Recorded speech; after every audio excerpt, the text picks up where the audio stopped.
I make things legal. Now, does anybody know who Rene Descartes is? Yes. Okay, has anyone ever heard the term cogito ergo sum? Yes. It means I think, therefore I am. Now, we are all thinking beings. How I differ in most thinking is that not only do I think inductively, deductively, out of the box, but no box. No box. No box. Illegal additions are the largest liability in your life. Example. Your average piece of half-inch drywall weighs about 60 pounds. Your average piece of 5/8 drywall weighs about 90 to 120 pounds. Most of us have 8-foot ceilings. If that piece of drywall falls because you hired somebody to repair a ceiling, you are in deep manure. Why? Because that piece of drywall that hits a child will kill the child. It'll break your neck. Now, most of us have homeowners insurance. Your insurance may not cover you. Why? Because there is a clause in all mortgages that state, all work to be done on this home that you are purchasing must be done in a professional and workmanlike manner. What does that imply? Permits. Now, any attorney worth his salt, what's the first thing he's going to do? You've got somebody in the hospital, they're seriously injured. He's going to look to see if it's legal. And if it's not legal, you just got owned. The insurance company may not address it. You're going to pay out of your pocket, and you have someone who's seriously ill. Now, how do we get an illegal addition? You buy it, you build it, or you inherited it. Mom and Dad did stuff. People think that, oh, I don't want to deal with the building department. Why? Because it's a pain in the butt. Yes, it's a pain in the butt. It's difficult, it's time consuming, and when I have clients who think they can do what I do, I set them downtown.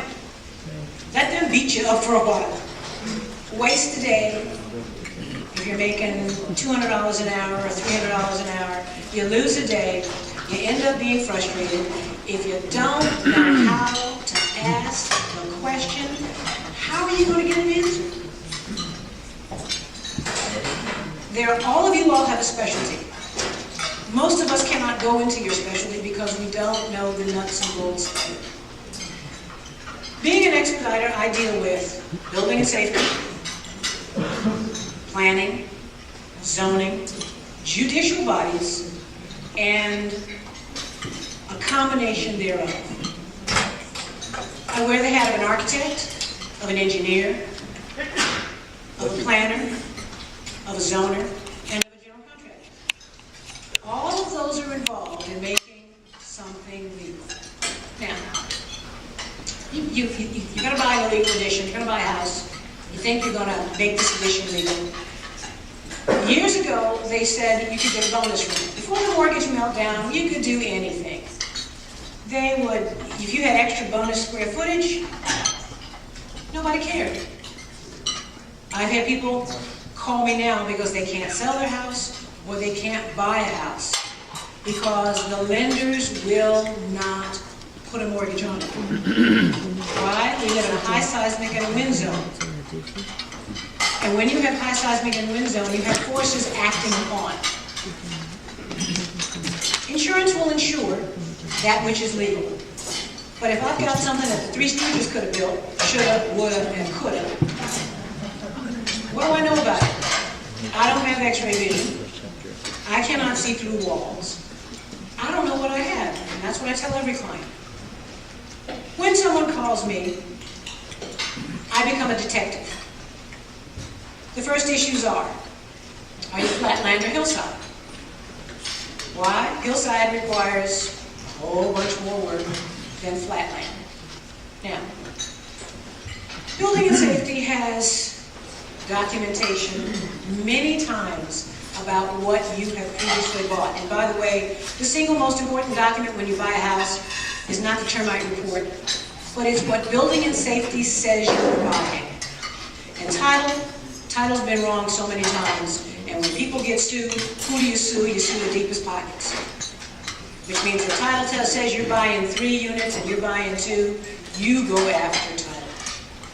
Now, illegal additions have statute of limitations. Let's say you buy a house, they fail to disclose.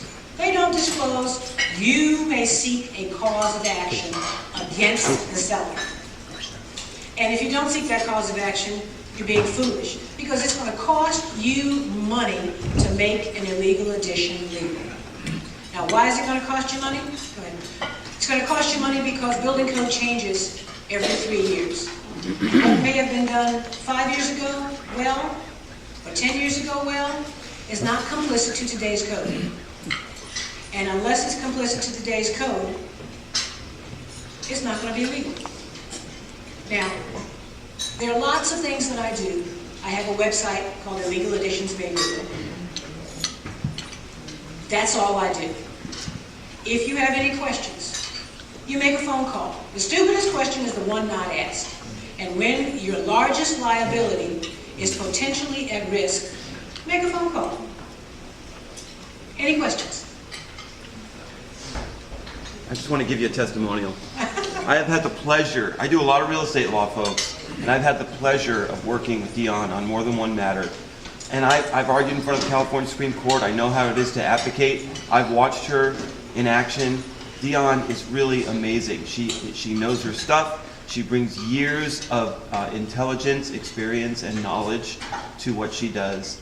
And she fights hard for her clients. I've seen it firsthand. She's terrific. If you have any issues about permitting, zoning, usage, Diahanne is your first stop.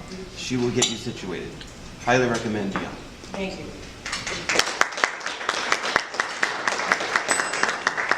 Are there any years that are like grandfathered in? My granddaddy died. Well, they dating back to the 1900s. So do permits, things that were done in the 1920s, do we need to worry about that still? Yes. Okay. Oh, no. Building and safety is a cash cow. Code enforcement is a cash cow. When you have structures that are illegal, A, you put yourself in peril, but 3, nobody wants to look over their shoulder knowing that at some point somebody could knock on the door and your day just got ruined, and it just got ruined for the next 6 months. Anybody else? Who is your best client? Like, you know, what should we be listening for, and what should we be watching out for to know that this is somebody that we should tip you on? My best client is anybody you know who has a house.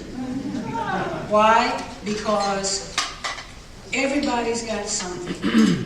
By law, you put a receptacle in, it is supposed to be permitted. You put a water heater in, it's supposed to be permitted. So my best client, real estate agents, homeowners, title reps, basically all of you all know somebody who's got an illegal addition, just ask. Great. Thank you so much. Big round of applause.